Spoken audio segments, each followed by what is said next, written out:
Hello everyone, and today we're going to be doing something just a little bit different. We're not actually going to be doing a deck profile as such, but rather what we're going to do is spin a wheel of random deck types, up to 25 different decks we have on this wheel, and whichever one we pick is going to be brought into ranked. We're going to see if we can get a win with it. We're going to pick 3 different decks and see how many wins we can get using random nonsense it throws at us. Most of these decks have been covered in videos in the past, some of them haven't. It's not every single deck that we've ever posted, but again, it's just sort of a list that'll keep on growing. I sort of want to turn this into a mini-series just as a break from the typical content, which is all about, you know, profiles and education. This one's all about fun, jumping in with a random deck, seeing if we can get a win. We might not, we might go 0-3, who knows. It's also a good opportunity to talk about the Discord. So not only is the Discord going to be used for things like this, it's also used heavily. Well, back when we were streaming on Twitch, but Twitch has undergone a lot of changes, which we weren't too big a fan of. So while we may start streaming again, it's more than likely going to be happening on YouTube instead.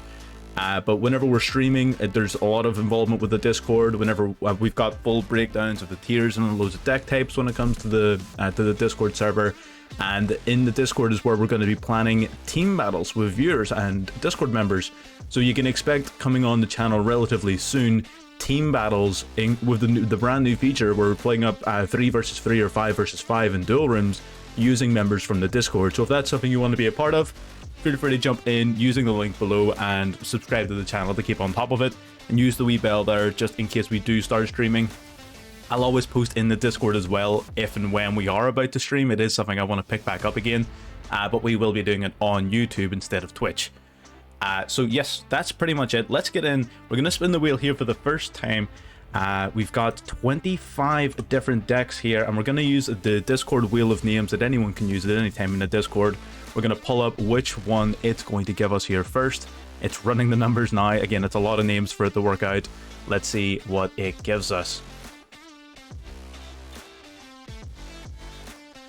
So it looks like we're playing with Dragon Maids. Nice, okay. actually, that's very, very interesting because the Dragon Maid deck I have lined up is not the one I last uploaded. It's actually a brand new one that even I haven't used yet. So this is going to be pretty interesting.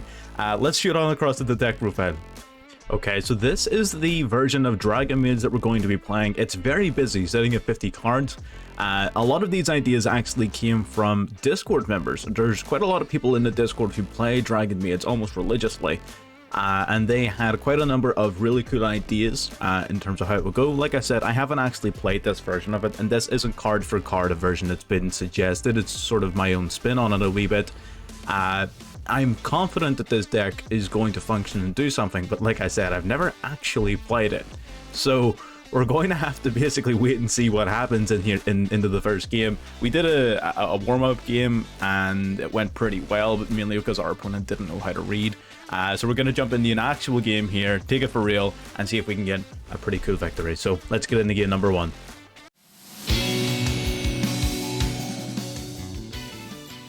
Alrighty, flipping the coin here. We win the coin toss, we get to go first. Also ignore the rank, I haven't had a chance to grind yet.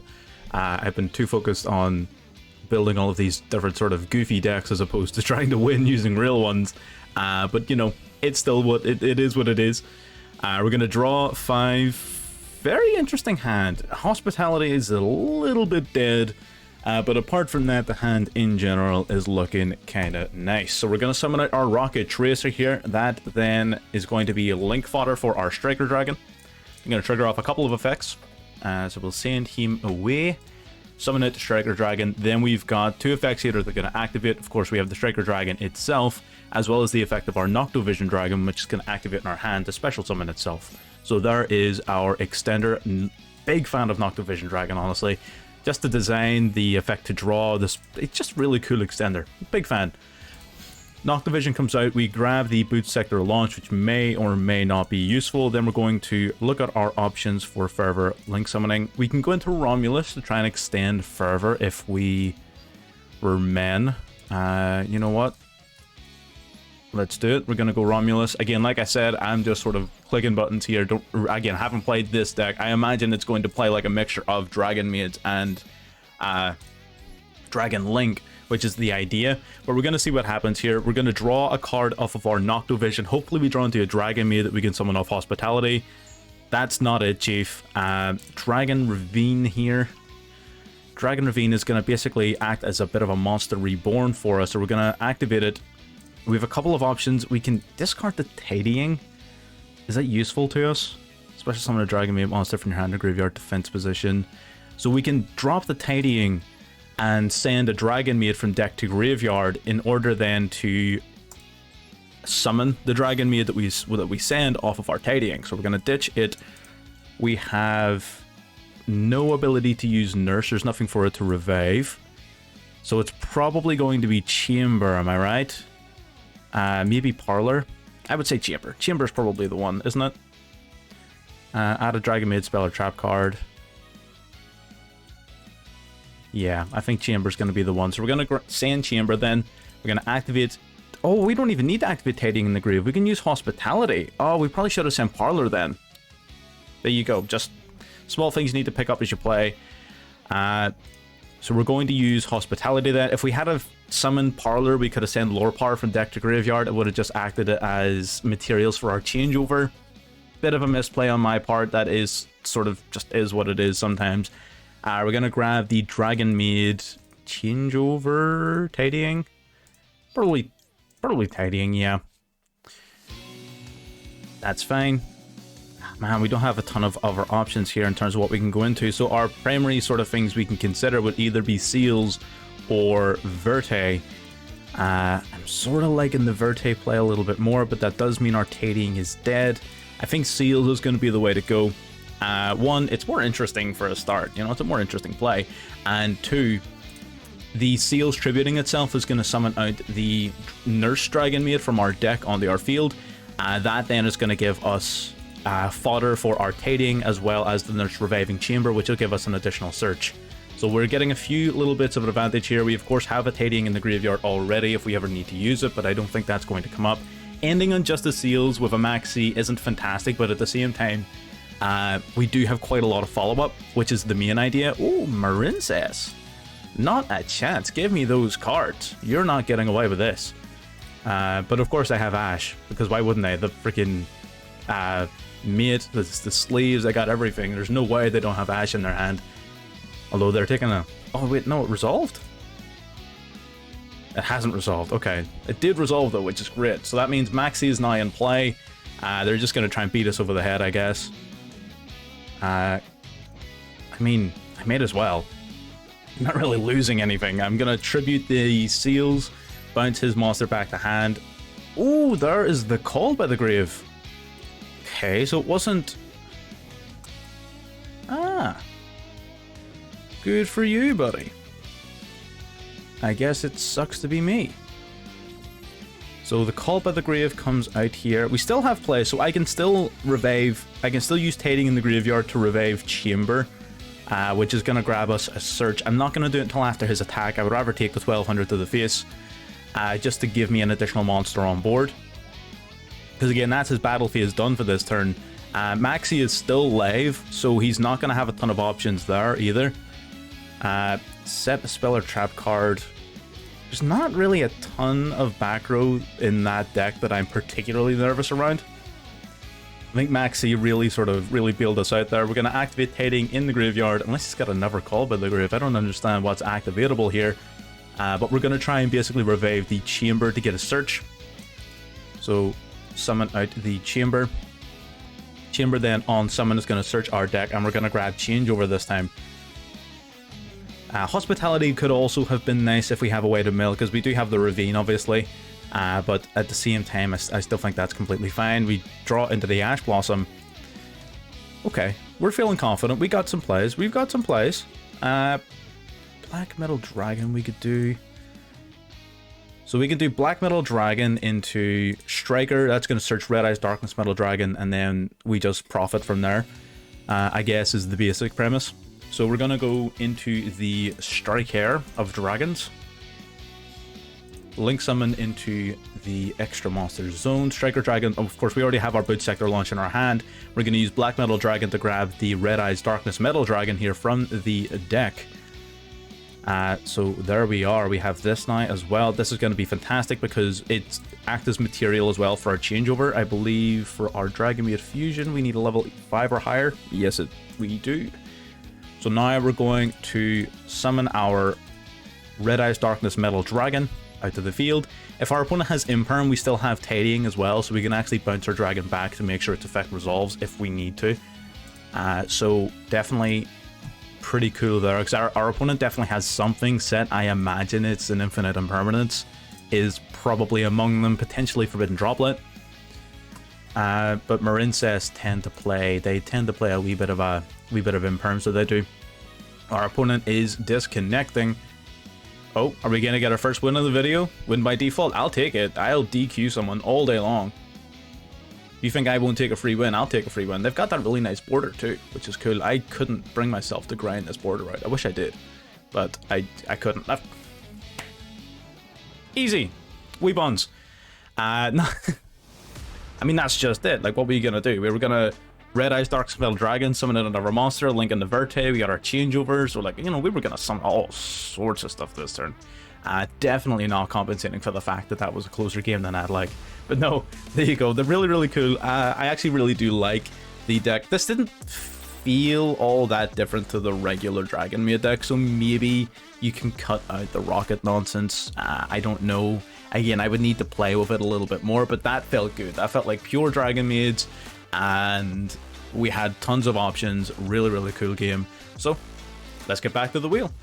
Already getting back to the wheel. First game, fantastic success there. We had tons of options. We were definitely going to come out on top even if our opponent didn't surrender. The deck we'll be picking up for game numero dos is... what have we got? Armed Dragons. Armed Dragons. That's a cool one. Armed Dragons is a really cool one. Okay. We got that. So that's your infinite negate nonsense, so it is. Okay. Armed Dragons is cool. Let me bring up the deck profile and we'll talk about it. So this is the Armed Dragon deck that we're going to be using. It's mostly the same as when we uploaded it before. However, it has taken a number of hits to its consistency, primarily in the form of Pot of Prosperity being brought down to 1 and Cross-Site Designator being brought down to 1. So we're not super happy about that. The deck was already kind of meh, so it wasn't that strong. So, and it has been weakened, I would say, quite significantly. I think those are pretty big hits, especially Prosperity. That is huge. The deck already has consistency problems, and having it weakened even further through that Prosperity is not ideal. But we're going to take it in, we're going to do our best, and we're going to win our game, no problem. Guarantee you. Let's get into the gameplay. Alright, getting into the Armed Dragons game here. Lost the coin toss, unfortunately, which does sort of drastically change how this deck plays. So whenever you're dealing with Armed Dragons, you're typically dealing with one of two things. You're either going first and trying to set up your infinite negate lock, or you're going second and you're trying to basically blow your opponent's back out using your Armed Dragon level 10s, your Armogram, things like that. So you're either completely blowing up or you're completely negating everything. Because we're going second, we are going to be negating. Not the greatest hand in the world, but it looks like our opponent doesn't have the... Never mind, I was incorrect. Looks like we're dealing with a Thunder Dragon Colossus, which is a huge problem for this deck.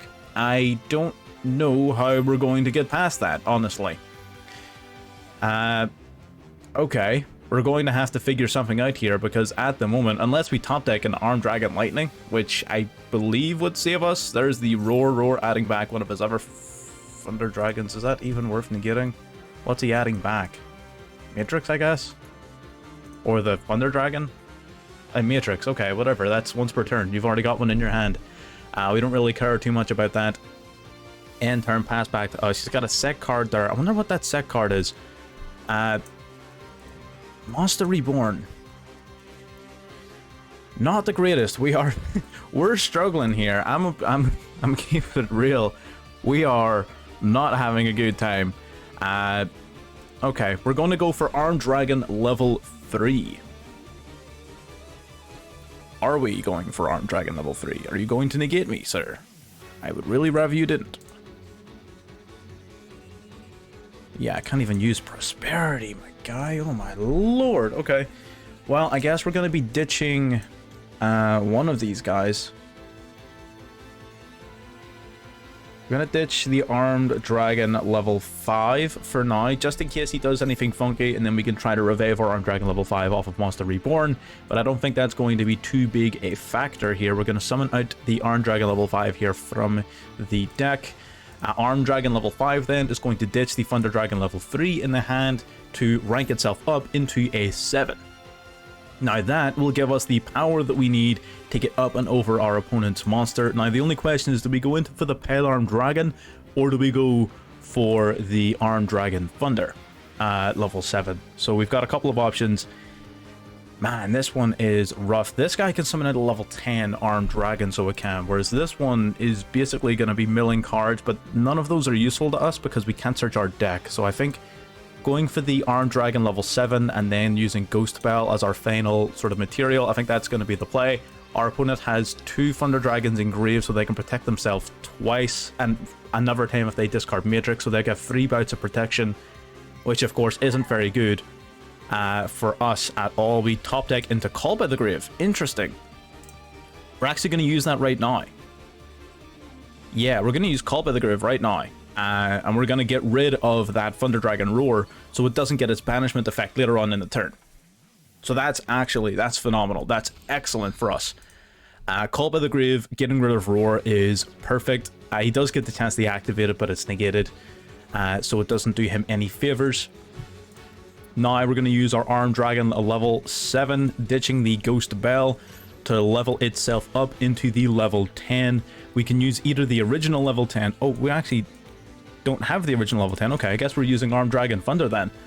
Once per turn, send a card from your hand to the graveyard, target another monster, other card in the field, and destroy it, and if you do, it gains 1000 attack, which is perfect. Armed Dragon Thunder level 10 here, so we've got a couple of options. What I believe we're going to do, so he can protect this Thunder Dragon twice, right?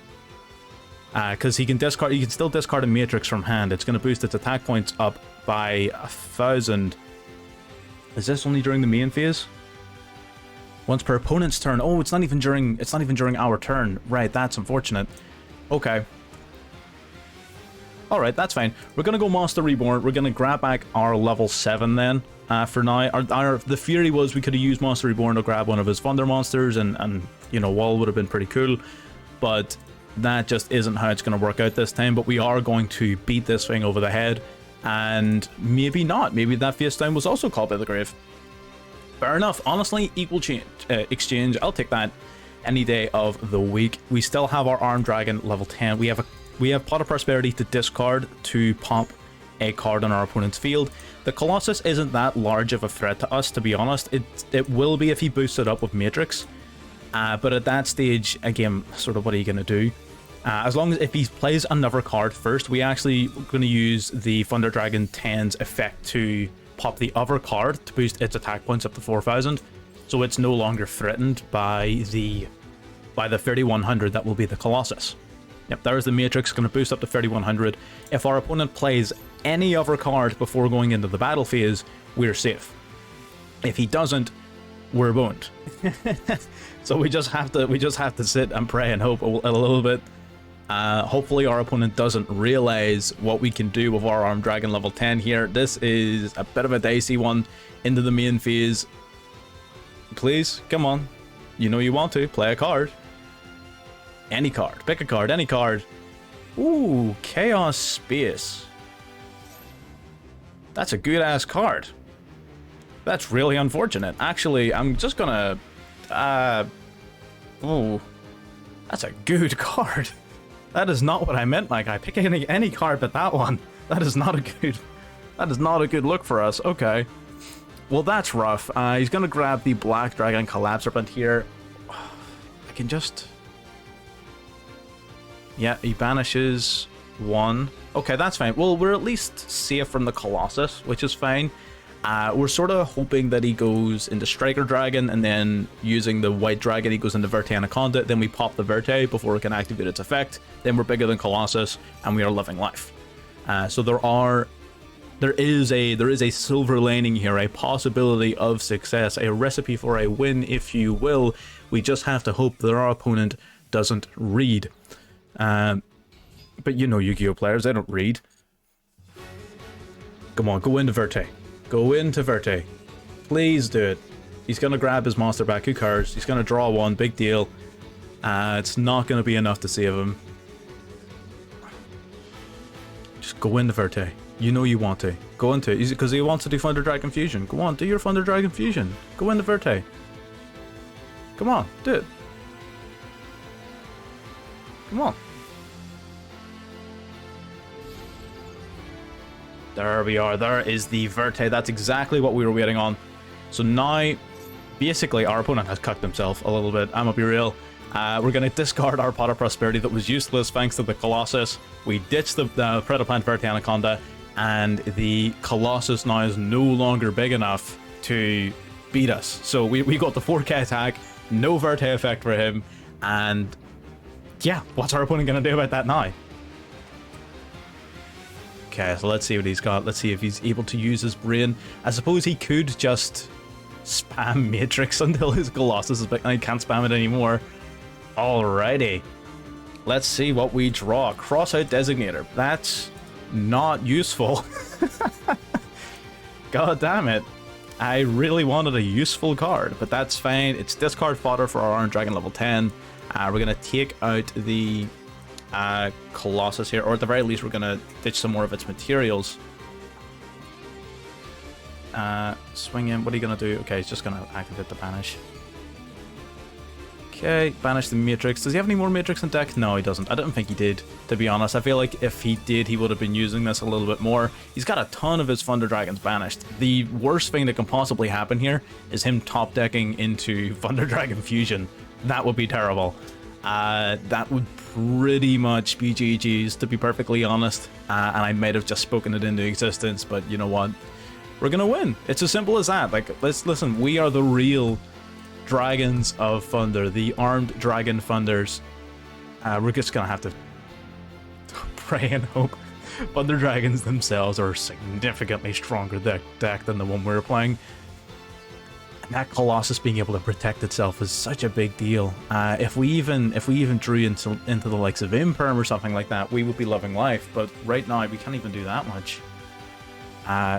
Really is unfortunate. Our opponent, though, our opponent's not in the greatest of position themselves. I really wish you wouldn't do that. What have you got in your hand that you can discard? No Thunder Dragons. The worst he can have is one Matrix, unless he has like a Dark or something like that. If he does, I'm going to cry. Oh, he's just gonna go Battle Phase. Interesting. What's he gonna do? He doesn't... Titan doesn't protect itself from battle destruction, my guy. What is your plan? Matrix doesn't make you big enough. And I can chain block. I know how to play the game, good sir. That's not going to work against me. Good sir, I know how this game works, and that is not it.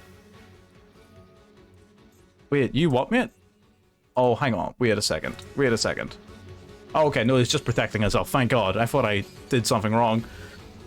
Well, there you go. I guess our opponent just did it for us. There you go. There's this scoop. That's what you love to see. Oh, God, I love when people don't know how to read their own cards. That was amazing. I understand his plan. There was no reason for him to commit to the battle phase to do what he wanted to do. There was no reason to do that. That was a win. Again, I'm not saying that we were never going to win that. I think we had a decent-ish shot here with the Iron Dragon level 10, but he made that a lot easier on us than he needed to. But here, that's just the game we play. He thought he had it in the bag. He had a plan. Didn't work out. Such is life. Let's get back to the wheel for one last spin. Already getting into our wheel one last time for the video here. Last two games, very, very successful. So I have pretty high hopes going into the final one. I don't think it really matters what deck out of this list we pick up. I'm pretty confident we can score a win here. What do we get here? We're spinning the wheel. Is it going to spin? Yes? The winner is Utopia FTK. Many of you probably don't know what that means. I am going to show you what that means. Let me get in and I'll briefly show you the deck and talk about the strategy. I've never made this work, but I'll talk about the strategy briefly. Alrighty, so this is the Utopia FTK deck. Now, the strategy really is rather simple. What you want to do is you want to summon Dragonair. Dragonair on your turn is going to summon out a number 100 Numeron Dragon. Now, that Numeron Dragon, you're going to activate its effect. It's going to have at least 13,000 attack points. 12,000 for Dragonair, 1,000 from itself, potentially more. Then, during your opponent's turn, you want to be able to have Destruct Potion set. You want to target your Numeron Dragon, and you want to destroy it off Destruct Potion, which would heal you according to its attack points. Now, what you're going to do is when you activate this, you're going to chain to it your number 99, and you're going to summon number 43, Manipulator of Souls. This card basically says that anytime you gain life points, this card gains attack equal to the amount of life points that you gain, and you inflict that amount of, that number as damage to your opponent. So you're essentially inflicting 13,000 damage to your opponent. It's pretty toxic. I haven't gotten it to work yet. I'm sure there are better ways of doing it. It's just something I was playing around with after seeing like a clip on YouTube somewhere. But I thought I would throw it in for a bit of fun. I didn't think I would actually get it, but here we are. Let's get in and we'll test it out, I guess. Alright, so it looks like we're going second here for this attempt, which, not great for an FTK, let's be real. Although the deck still has the ability to simply win the game like a Utopia deck, which, based off of this hand, may end up being what we do. Okay, we don't have a terrible hand here, we actually have a pretty decent hand. Our opponent's going to go for the Rite of Aramis here. That is the perfect time to get Ash Blossomed, so let's go ahead and do just that. It just resolves. Excellent. The Rite of Aramis here, that's going to grab us at least one additional card. If they want to go into the Griffin Rider, it'll grab us two. The Griffin Rider's probably still a smart idea, to be perfectly honest. Simply because it's going to give them, yes, it gives me one extra card, but it gives them the ability to interrupt one of my cards, so typically it's worth it. They're going to grab the Griffin Rider, they're going to ditch then the Feather Duster, which ideally, yeah, wouldn't really have been of any use to us, or against us. Griffin Rider then is going to summon itself out to the field, and now they have an Omni Negate. We've drawn two cards, and they're going to grab the Rideable Dragon here. We have the Effect Veiler, which probably isn't going to be of a ton of use on this coming turn. We do have a lot of options. We do have a number of options in terms of what we can do to extend through here. Branded Fusion. Man, he's going in. Okay. Branded Fusion for what? Lebellion, I guess? Adventure Brand? I thought he was just gonna cut it, like call it a turn there. I guess he's not. So he's gonna go into Lebellion, the Searing Dragon. We're gonna Veiler that, so we are. We don't need to be dealing with that right now. Tragedy's gonna search his deck probably for Ad Libitum. Then his Lebellion activates, of course it does, discarding the Dracoback, then to get Veilered. So, sucks to suck, Chief. This is probably where he's going to use his Griffin Rider's Omni Negate, which is fine. I don't mind the Omni Negate being eaten up on a Veiler. Honestly, that would be ideal for us. That's one less thing he can do to interrupt our combos on the next turn, which is pretty important. He's going to go straight for Branded in Red. You what, mate? Okay, I guess he's just going to grab his Tragedy and fuse it that way. Alright, that is fine by me. Interesting. Unless he already has a Fallen of Albaz, he can't go in the Mirror Jade here. Oh, but the Lebellion is still going to summon Mirror Jade, of course. I'm stupid. Yeah, okay, so he banishes two. He's going to summon out probably like a Masquerade or something, or Quiritis. Some dopey nonsense like that. Yeah, Masquerade. Masquerade comes out. That means the Veiler doesn't need to be negated. Lebellion will still resolve to shuffle back and summon out the Mirror Jade, which is, of course, his big boss monster. this situation got a lot worse for us all of a sudden. This is not a great situation for us to be in anymore. It does mean he doesn't have a branded in red for use during our turn, and we of course drew a whole bunch of cards for use after he had done that, which is fine. What are our options? This is a tough one. We get hit with a terrible deck to use in quite possibly the most difficult matchup we can get. So I'm not feeling very confident anymore. Ultimately, we're not feeling too great about this one. This one might be an L. We do have plays, so we are going to give it a shot. We can go into at least a little bit of rank 4 spam in turn. Okay, so our opponent's got 2 interruptions. They have got an Omni Negate and they've got a on-demand banish. Neither of which is very good for us. But we're gonna see. We're gonna see what we can do. We're gonna open up with reinforcements of the army. Hopefully he negates this. We are gonna take 600. We're being overtaxed here as well by this masquerade. This is not good. Okay, we're gonna go into the armed siege here.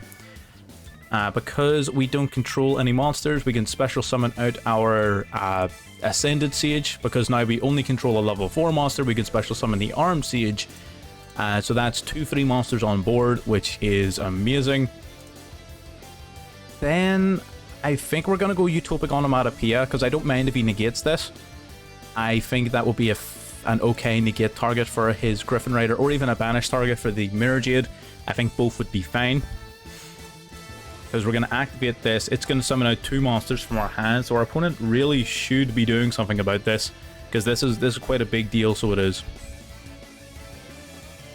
Not a lot going on in our opponent's graveyard. Okay, so we're going to summon out our coat as well as our gloves. You love to see it. A full field of level 4 monsters. We do have plays. We have quite a number of plays.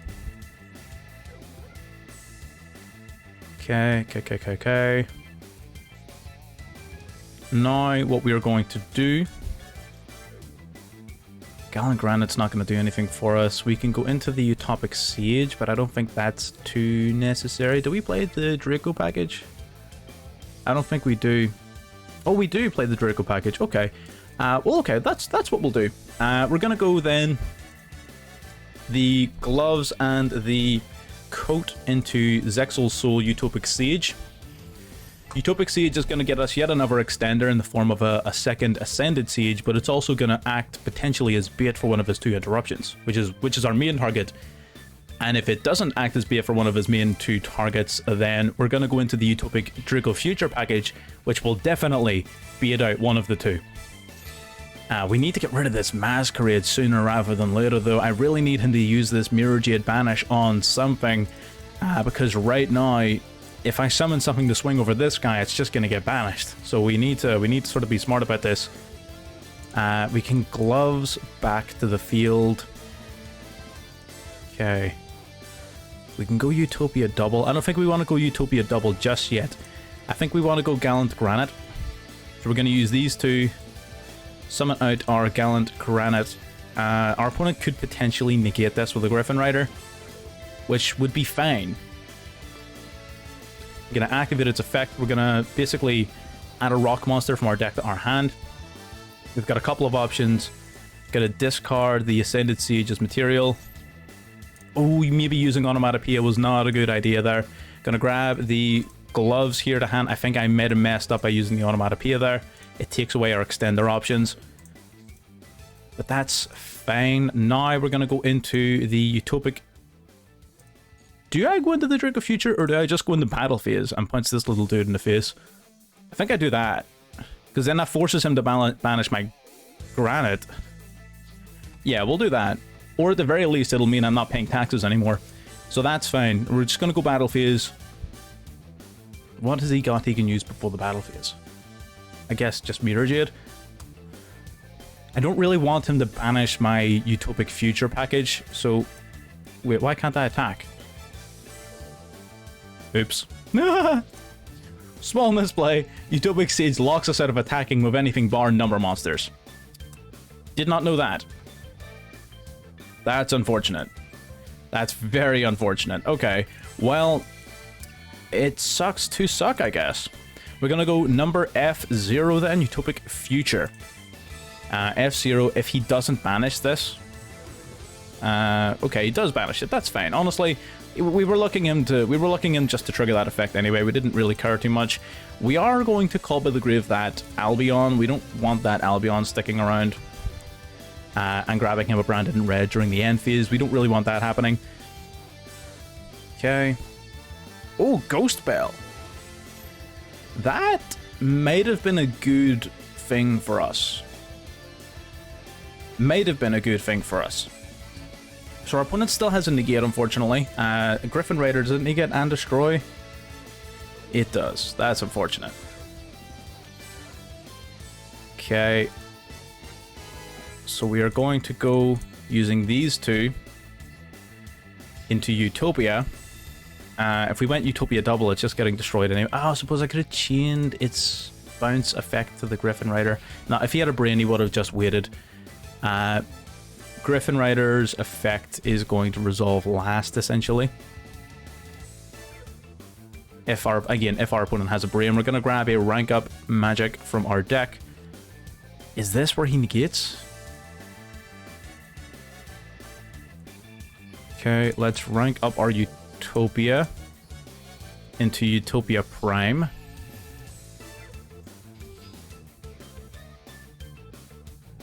Pay 9 points, only 10. Destroys many special monsters your opponent controls if you do inflict 300 damage. Is that play? Detach 3 materials, destroy everything your opponent controls. That is interesting. Man, we have to just go. We have to just go into it. This may be where he uses his Griffin Rider. Hopefully it is, instead of waiting until we have Dragonair. Okay, here's Dragonair. That's fine. 2,000 life points higher than yours. You can Utopian once you control, equip it to it. Once per turn while equipped, negate. Okay, perfect. So we can special summon our Pegasus now. Using Pegasus, we can equip it onto our Utopia Dragonair, which is basically going to stop him from using his Griffin Rider to negate us unless he negates this. Excellent. That's what we love to see. Now we're going to use Dragonair. We're going to pay another 600 life points. We're getting real low. This is not looking good. Not kosher. I imagine at this point, yeah, that's when he's going to try and use his Griffin Rider, but that's why we have our Twin Saber. Negate your negate. Absolutely not. Get that trash out of here. Special summon from the extra deck. Oh, we have options. We're gonna grab Leo, I believe. Yes, sir. Then we'll equip itself on with the rank up spell in the graveyard, which is perfect. Then we're gonna activate this. Detach material. We're really cutting it close here with the life point count on that Masquerade. We are being overtaxed. We are in the highest of tax brackets at the moment. What is going on here? We're going to grab this. That means that we can essentially permanently negate one of his monsters and cut its attack points in half. So we're going to stop paying our taxes. That's what we're going to do. Like a real citizen. So we're going to summon out Astraltopia. Man, this Dracoback is a problem. Going to use Astraltopia. Can Harbinger negate the activate spell card or effect? Surely I can just use that to negate this. We're going to send the gloves to the graveyard for our Astraltopia. It's going to grab from our deck the Automata Pickup, which is handy. Automata Pickup. This is just us basically searching our deck for follow-up. We're going to be grabbing the Onomatopoeia. This is going to grant us a whole ton of follow-up if we need it. None of these are of any use to us, I don't believe. Okay, that's fine. Yes, we could have played that better. That Utopic Siege play really hurt us. Albion's going to grab Branded in red. That's whatever. We don't exactly have a ton of options there, to be honest. Oh, it's going to grab Branded Fusion. Does he not have another copy of Branded Red? Okay. Unless he just has it in his hand, but like I doubt it. Hey, I doubt it. We're gonna grab, activate our Dragon Artifact yet again, detach 2. This is gonna summon forth the Hope Harbinger, which is gonna stop his Dracoback from bouncing us. We still have a couple of plays and negates here. Here is number 38 joining the field. There we go. Man, this is a game. We're going to equip on the spell from the graveyard. We have 800 life points and our opponent has 8,000. If a light breeze hits us, we are done. We are really needing to be in the zone here for this one. Dragonair is going to protect us from battle, essentially. Anytime they try to swing into us, we're going to reduce their attack points to 0. We've got Monster Negate here, Spell Negate here. We're going to suck up that Dracoback, so we are. Give me your spell card. That is now mine. Oh. What are you going to do about it? You're going to negate me? Oh, you're not. We're gonna use our Twin Sabers to negate this one, because this is a when upon resolution, so it's a little bit harder to time. So if I can get its effect off in a timely fashion, I would rather do that. So we're gonna negate that, steal the Dracoback that is now ours. You can do nothing about it. We can direct our opponent's attack, reduce their attack points to 0. We still have the ability to negate and have the attack points of one of their monsters.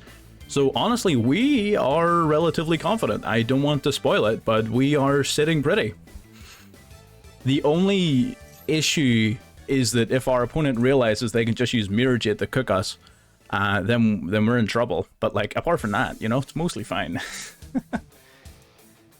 Yeah, because this guy, if it's destroyed and sent to the graveyard, because it activates in the graveyard, it's still going to resolve.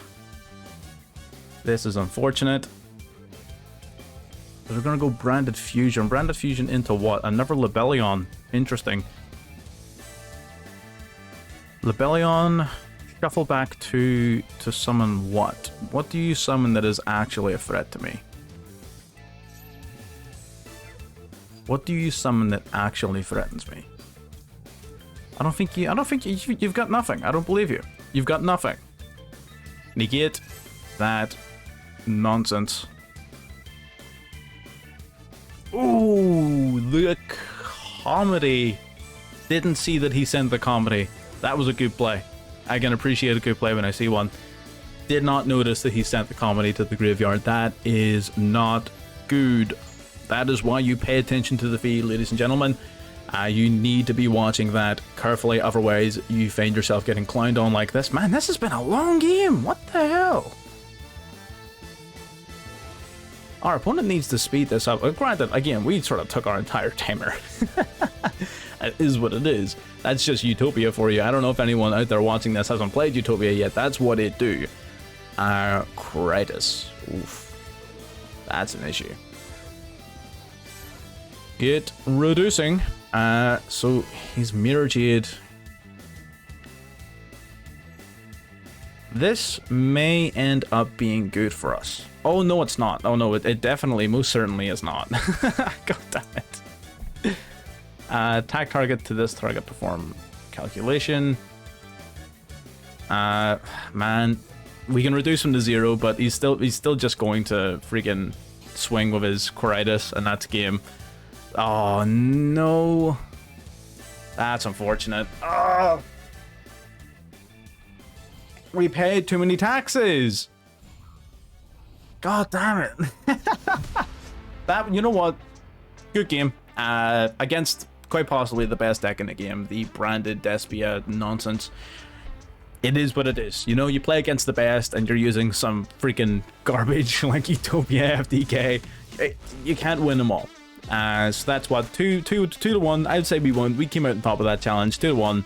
That has been the 3 random decks basically on the wheel. We'll probably bring this back in a slightly more controlled format, but yeah. That was it. It's been a ton of fun. Again, you can look back over the deck list for any of the decks that were used in the video. Some of them are already on the channel. Actually, I think most of them weren't though, which is pretty interesting. But yeah, that's it for the video. Thank you very much for watching, and I'll see you on the next one.